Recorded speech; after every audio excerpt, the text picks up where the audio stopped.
C'est une nouvelle qui a fait l'effet d'une bombe en Libye. L'assassinat d'une figure politique majeure, le fils de l'ancien dictateur Mouammar Kadhafi. Un événement qui pourrait bien redéfinir l'avenir de tout le pays.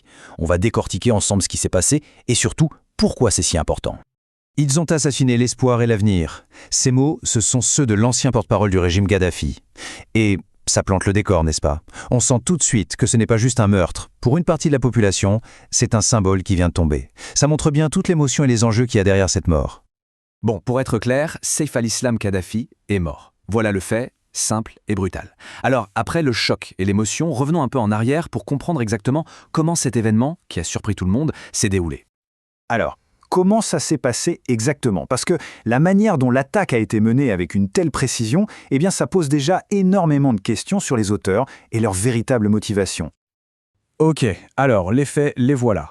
Qui? Saif al-Islam Kadhafi, 53 ans. Quoi? Assassiné. Où? Chez lui, à Zenten, en Libye. Quand? Le 3 février, en début d'après-midi. Le point essentiel à retenir, c'est que c'est une opération chirurgicale. Pas une fusillade qui a mal tourné, non. Une exécution ciblée. Regardons le déroulement. Étape 1, les caméras de surveillance sont neutralisées. Pas de témoins, pas d'images. Étape 2, l'assaut est donné sur sa résidence. Et enfin, étape 3, l'exécution. C'est propre, c'est rapide. C'est du travail de professionnel, clairement. 4. Juste 4 personnes. Ce chiffre, il est super important. Il nous dit que ce n'était pas une armée ou une milice qui a débarqué. Non, c'était un petit commando, une équipe d'élite qui savait exactement ce qu'elle faisait. Et là, ça devient encore plus étrange.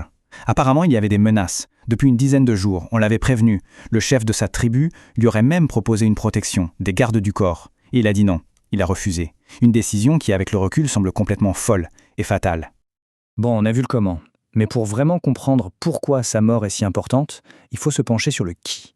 Qui était vraiment Saif al-Islam Kadhafi? Et c'est là que ça devient fascinant, parce que le personnage est un vrai paradoxe. Donc Saif al-Islam, il avait 53 ans. C'était le deuxième fils de Kadhafi. Et pendant très longtemps, il a été vu comme son successeur désigné. Mais pas n'importe quel successeur.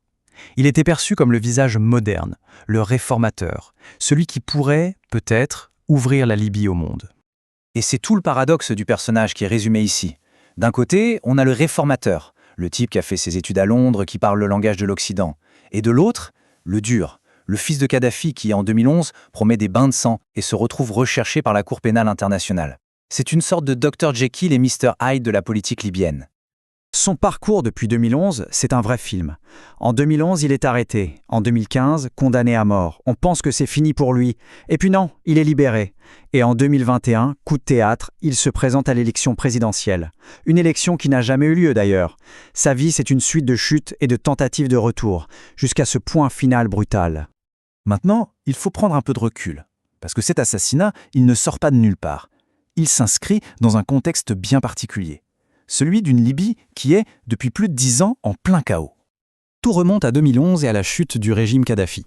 Ça a créé un vide énorme et depuis, la Libye n'arrive pas à s'en sortir. C'est un pays déchiré, instable, où le pouvoir est constamment disputé.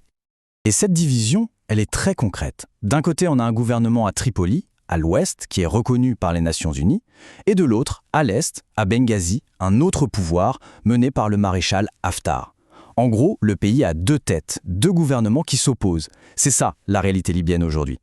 On en arrive donc à la question clé, quelles sont les conséquences de sa mort? Maintenant qu'il n'est plus là, qu'est-ce que ça change?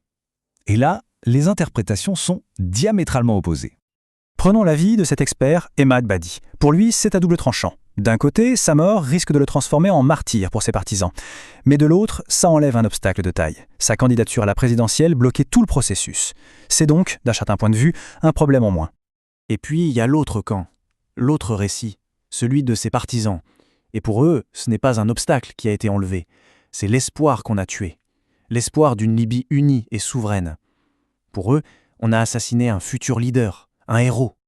Donc voilà les 2 histoires qui s'affrontent. Récit numéro 1, on s'est débarrassé d'un problème, d'une figure du passé qui empêchait le pays d'avancer. Récit numéro 2, on a tué un potentiel unificateur et on a créé un martyr, ce qui va rendre les choses encore pires. 2 visions, 2 futurs possibles pour la Libye.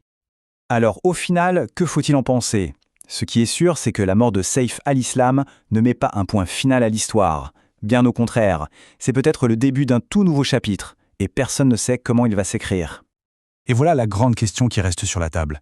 Est-ce que le fait d'avoir enlevé cette pièce de l'échiquier va simplifier le jeu politique libyen, ou est-ce que ça va au contraire créer un mythe, un martyr et jeter de l'huile sur le feu? Une chose est certaine, l'avenir de la Libye vient de devenir encore un peu plus imprévisible.